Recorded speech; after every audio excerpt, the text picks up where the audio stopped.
ერთმა მშვიდობა მოგმადლოს ძვირფასო საზოგადოებო.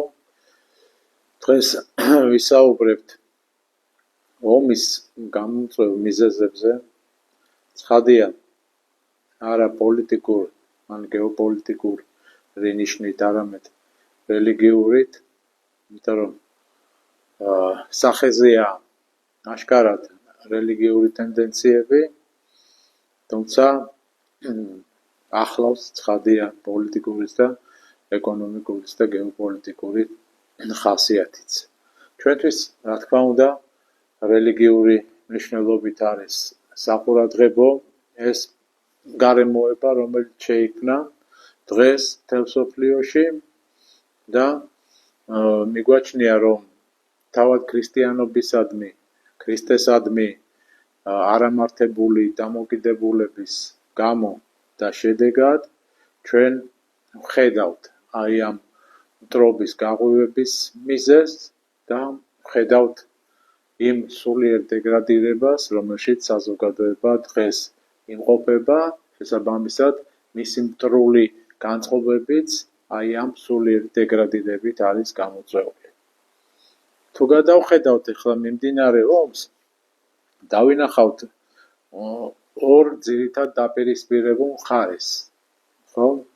ეს არის ერთი ირანი, ისლამი, მეორე ებრაელები, იუდაიზმი. მაგრამ აი ამითი არ შემოიფარგლება ეს დაპირისპირება, არამედ ჩართულია კიდე ქრისტიანული კუთხითაც, ოღონდ პროტესტანტული ქრისტიანობის გამოვლინებასთან გვაქვს საქმე, როცა ამერიკა ერთვის აი ამ ომში. ცხადია ისრაელის მხარდამჭერ პოლიტიკის გამო. რა არის ეს ქრისტიანული სინდრომი, რომელიც გამოვლინდა აი ამ ომში? ეს არის ქრისტიანული სიონიზმი. ცხადია კავშირშია იუდაურ სიონიზმთან და ჩვენ გსურს ახლა მოკლე მიმოხილვა გავაკეთოთ აი ამ ყველა რელიგიური მიმდინარეობებისა, უпростоრად საფუძველთა საფუძველზე ვისაუბრებ ძალიან მოკლედ, რითაც კარგად იკვეთება ქრისტესადმი და ზოგადად მართლმადიდებელი ჭეშმარიტი ეკლესიისადმი დამოკიდებულებაც. პირველი, რაც უნდა გვახსოვდეს და ვიცოდეთ, ეს არის ებრაელების დამოკიდებულება ქრისტესადმი. ყველას მოგეხსენებათ, რომ მათ არ მიიღეს მესია, ქრისტე, ჭეშმარიტი ღმერთი, რომელსაც ისინი თითქოს და თავადაც ელოდებოდნენ და მათი არამართებული დამოკიდებულების შედეგად მივიღეთ ის, რომ მათ ჯვარზე გააკრეს თავისივე მაცხოვარი, რომელსაც ისინი სინამდვილეში უნდა ელოდნენ. და მის ნაცვლად მოგეხსენებათ, ისინი მიიღებენ უკვე ანტიქრისტეს და ამიტომ მთელი მზადება ესეთი რელიგიური დღეს, რასაც ვხედავთ ჩვენ, მიდის სწორედ აი ამ კუთხით და აი ამ ნიშნით, რომ აშენდეს ესე იგი იუდაური მესამე ტაძარი ებრაელებისა, რომელიც ორჯერ იქნა დანგრეული და მთელი დილემა იმაში მდგომარეობს, რომ იმ ადგილზე დგას ალაქსას მეჩეთი და წარმოადგენს დიდ სიწმინდეს ისლამური სამყაროსათვის. ვხედავთ, რომ სიტუაცია გამოუვალია, ერთი კატეგორია, რომლებიც ფიქრობენ, რომ ეს მათი კუთვნილი ტერიტორიაა და ოდითგანვე მას ცხოვრობდნენ და იქ არის მათი ესე იგი სულიერი მემკვიდრეობა, ეს არის ებრაელების დამოკიდებულება და მეორე ეს არის ისლამისტური დამოკიდებულება, რომელიც ასევე პრეტენზიას აცხადებს, რომ მასაც საკმაოდ საუკუნეების მანძილზე ჰქონდა ეს ტერიტორიები დაკავებული. ცხადია, ეს უთანხმოება იმდენად დიდია, რომ იქ ომის გარეშე ვერაფერი ჩაივლის და ეს ომი ვხედავთ ჩვენ, რომ ქრისტეს წინასწარმეტყველებისამებრ გრძელდება მათ თაობებში, როგორც თავად უთხრეს ქრისტეს, რომ სისხლი მაგისიო ჩვენზე და ჩვენ შვილებზეო, აი ეს ასეთი სავალალო ლოცვა კურთხევა მათ ერგოთ წილად აი ამ 21 საუკუნის მანძილზე. რა შეიძლება თქვათ მოკლედ ამ რელიგიების შესახებ? პირველი, ისლამი რო ავიღოთ ხომ, ირანი გახლავთ შიიტური საზოგადოება, შიიტები განსხვავდებიან სუნიტებისგან იმით, რომ მათი კონცეფციის თანახმად, ესე იგი, მუჰამედის მემკვიდრე შეიძლება იყოს მხოლოდ მუჰამედის ოჯახის წარმომადგენელი და ვინმე ალის იყო ბიძაშვილი მუჰამედის, რომელიც შტოსაც ისინი ამ შტოს გამგზელებლებად მოიაზრებენ საკუთარ თავს და ეს არის მათი ძირითადი კონცეფცია. დღესაც აი თუ ვინმეს ირჩევენ იქ სულიერ ლიდერად, ის აუცილებლად აი ამ ხორციელი გენეტიკური მემკვიდრეობის მკვიდრი გახლავთ.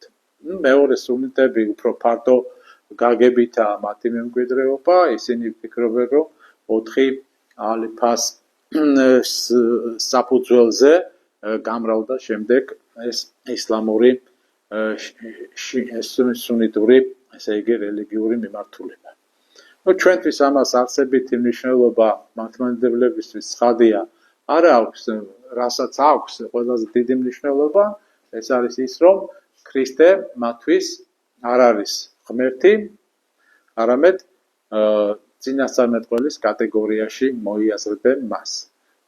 რითაც ადასტურებენ თავის სრულსწავლების მიმდინარეობას, ცხადია და რა თქმა უნდა ჩვენთვის მათი რელიგიური ხედვები და მით უფრო მათი ცხოვრებისეული სტილი და შემდეგ უკვე თუ გავიხსენებთ ისტორია, რითაც დაგვამახსოვრეს თავი, ხომ? არაფერ დადებით შთაბეჭდილებას, რა თქმა უნდა, ჩვენზე არ ტოვებს და ვერ დატოვებს. ეხლა რაც შეეხება სიონიზმს, იგივე იუდაიზმს, ჩვენ იქ უნდა გამოვყოთ ესეთი კატეგორიები, ასე ვთქვათ, სიღრმეები, სულიერი სიღრმეები აქვთ მათ თავის აი ამ ანტიქრისტიანულ რელიგიაში. ეს არის კაბალისტური მიმართულება, თალმუდისტური მიმართულებები და ასევე არის ცოტა გარეგნული ისრაელის ესეთი რელიგიური ხედვებიც, რომელსაც ნაკლები წარმოდგენა აქვს იმაზე, თუ რა წერია სინამდვილეში თალმუდში და მით უფრო ბნელია მათთვისაც კი ის სულიერი მემკვიდრეობა, რასაც კაბალა თავაზობს, ანუ ფაქტობრივად ეშმაკის თაყვანისცემა ღვთის თაყვანისცემის ნაცვლად. ასე რომ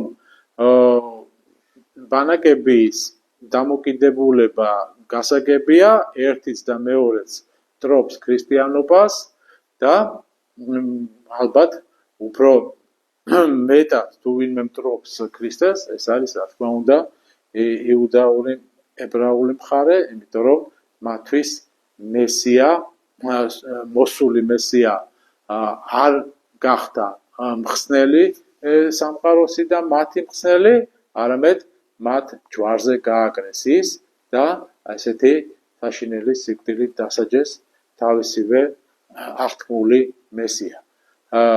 რაც შეეხება ისლამს, იქ ვთქვით ჩვენ უკვე, რომ მათთვის ქრისტე არის წინასწარმეტყველი და შესაბამისად შედარებით ლოიალური დამოკიდებულება ამ კუთხით თითქოს არის, მაგრამ ეს არ ნიშნავს, რომ მათი დამოკიდებულება ზოგადად ქრისტიანობისადმი არის დადებით, პირიქით. დავინახეთ ჩვენ ეს ისტორიაში და როგორი დამოკიდებულებაც აქვს და ამისი გახსენება დღეს საჭიროებას არ წარმოადგენს.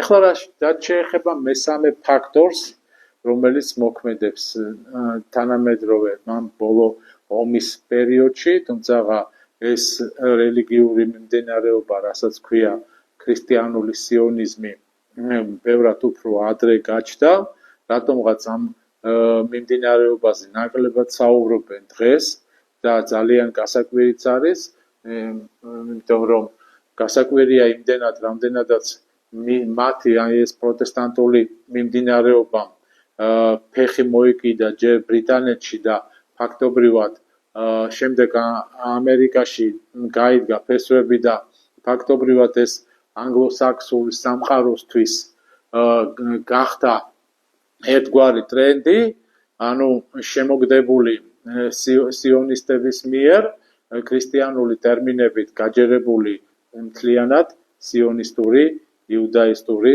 და თალმუდისტური იდეოლოგია. რას მოიაზრებს ის თავის თავში? ისინი ეს მიმდინარეობა პროტესტანტული ამბობს, რომ თავის თეზად ესე აქვთ აბრაამის სიტყვები აქვთ წამოწეული წინ, სადაც ის ამბობს, რომ ვინც აკურთხებს ებრაელებს, ის ღმერთი აკურთხებს აი ამ ადამიანებს და ვინც დაწყევლის ებრაელებს, დაწყევლის ღმერთიც მაგ ადამიანებს. ეს არის ის კონცეფცია ძირითადი რელიგიური ძველი აღთქმიდან აღებული, რომლითაც ხელმძღვანელობენ სიონისტები, ქრისტიანული სიონისტები.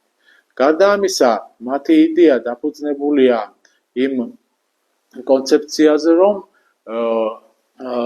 იუდეველები, ანუ როგორც ესეთი ძველი ისრაელი დარჩა თავისივე აი ამ ღვთისმშეულობის ამარა და დარჩა ამ პრინციპების ერთგული, რასაც ქვია ღვთის ჭეშმარიტი თაყვანისცემა.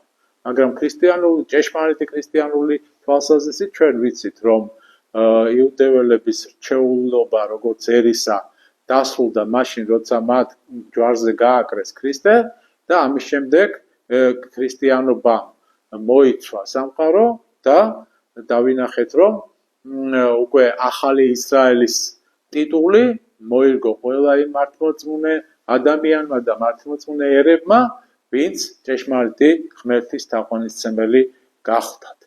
ამიტომ ჩვენთვის ძალიან მნიშვნელოვანია ეს ფაქტორი, რამდენად დამახინჯებულია აქაც ქრისტიანული მსოფლმხედველობა, მიუხედავად იმისა, რომ ქრისტიანული ტერმინებით მიმდინარეობს, ესე იგი, ამ კონცეფციის შემოგდება, ესეც იყო იუდეველების მხრიდან გარკვეული საკრობის ერთ-ერთი ფორმულა, როცა ისინი ხედავდნენ, რომ მთელ მსოფლიოში მატარებენ მტრულ დამოკიდებულებას, შემდეგ აი ამ ქრისტიანული სიონიზმის კონცეფციის მიხედვით მათ მოახერხეს და თავისადმი ეს ლოიალური დამოკიდებულება და უფრო მეტიც შეიქმნა უზარმაზარი რელიგიური მიმდინარეობა, რომლის წარმომადგენლები დღეს არიან პოლიტიკური ლიდერები, მათ შორის ტრამპი გახლავთ და მისი გარემოცვის დიდი ნაწილი და ზოგადად 10 მილიონიანი სექტა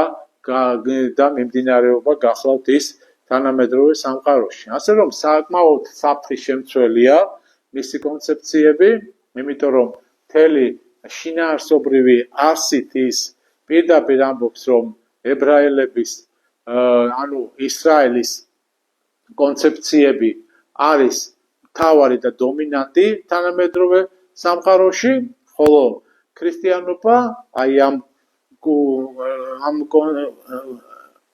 გლობალურ ფონზე რაღაცა ინსტრუმენტის როლს ასრულებს და მეტი არაფერი.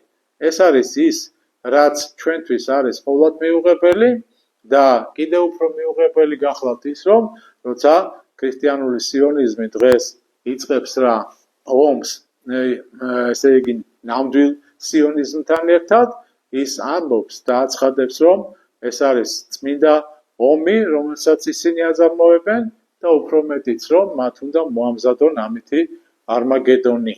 ეს არის ის სიტყვები, რომელიც დღეს ამ დღეებში გაჟღერდა მათი მხრიდან, რაც რა თქმა უნდა საგანგაშოს ხდის ყოველივე იმას, რაც ხდება ჩვენს თავს და შესაძლოა ეს დრო ღმერთმა უწყის, როდის დადგება, ეხლა ჩვენ არ ვართ ამისი მარჩიელები და არასდროს ვიყავით ამ პრინციპების მომხრე, რომ არიქა და დღეს იქნება თუ ხვალ იქნება მეორედ მოსვლის ჟამი, ჩვენ ამაზე არ ვსაუბრობ, ჩვენ თვითონ ფაქტზე გვაქვს ყურადღება გამახვილებული, რომ რამდენად არასწორი და არამართებული დამოკიდებულება ჭეშმარიტებისადმი, თავად ქრისტესადმი და ქრისტიანობისადმი, აბსოლუტურად ყველა სამივე, ესე იგი, პოზიციიდან თუ განვიხილავთ ამას და აი ეს არის ის თავარი რელიგიური პრობლემა, რომელიც დღეს ამოძრავებს აი ამ სამივე ძალას.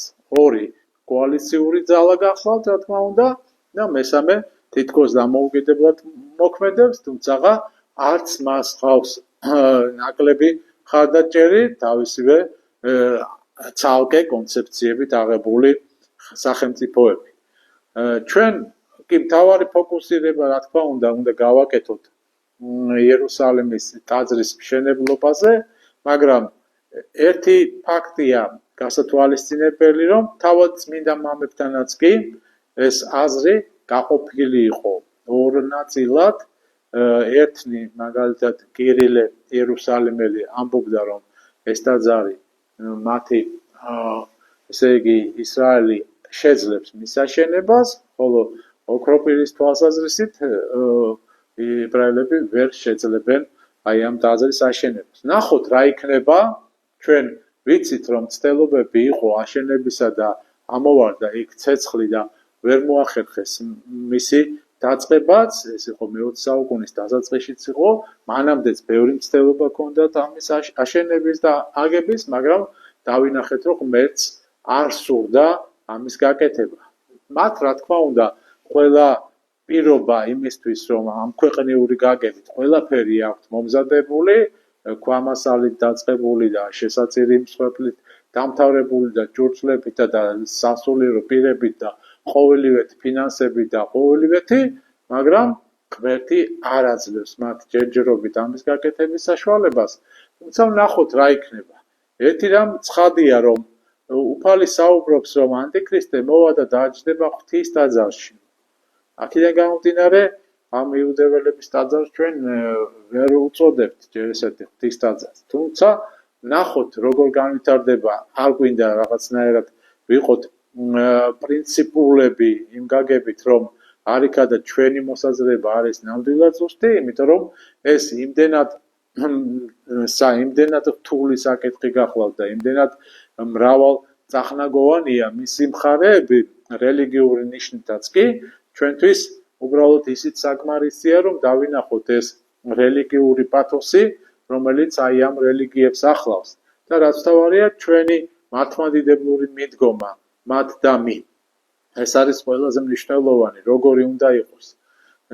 ფაქტია, რომ როცა მტრობა არის სახეზე, ჩვენ ვართ ფრთხილები და პოზიცია ყოველთვის იყო ჩვენი ფრთხილი და არავითარ შემთხვევაში არ მივდიოდით ვინმესთან გაღიზიანების პოლიტიკით, არავისთან არ ვაწარმოებდით აი ამ ურთიერთობას. ცხადია, ყოველთვის ეს პირიქით სხვების მხრიდან იყო და როგორც პატარა ქვეყანა გარკვეულწილად ვიჩაგრებოდით კიდე სხვა დიდი სახელმწიფოებისგან, სხვადასხვა რელიგიური თუ პოლიტიკური ნიშნებით, ასე რომ ჩვენი მოვალეობა არის ღვთის წინაშე ჭეშმარიტებაში დგომა, მტკიცე დგომა და რა თქმა უნდა საფუძვლიანი ანალიზი და სწორი ანალიზი გვმართებს იმისა, თუ რა პროცესები მიმდინარეობს დღეს. და არ უნდა მივიჩნიოთ, რომ რაღაცა მხოლოდ რაღაც გეოპოლიტიკური თუ პოლიტიკური თუ ეკონომიკური ნიშნით დღევანდელი ასეთი დიდი ომი იღებს აი ესეთ განვითარების სახეს, ეს იქნება უბრალოდ არაკომპეტენტურობა ამის თქმა, იმიტომ რომ თავარი საფუძველი აი ამ ხალხებისა თვითონ, ვინც კი ესე იგი მონაწილეობს აი ამ დაპირისპირებულ ომში, ხედავთ რომ აშკარად რელიგიური მოტივაციით არიან წარმოდგენილები და ეს რელიგიური მოტივაცია ძალიან შორს არის ჭეშმარიტებისაგან. აქედან არის ის ომის საფუძვლებიც, რომელზეც მოგახსენეთ ჩვენ დღეს. ღმერთმა შეგვიწყალოს, ღმერთმა მშვიდობა მოგცეს და დაიფაროს სრულიად საქართველოს და სრულიად მართლმადიდებლური სამყარო. ამინ და მთელი მსოფლიო.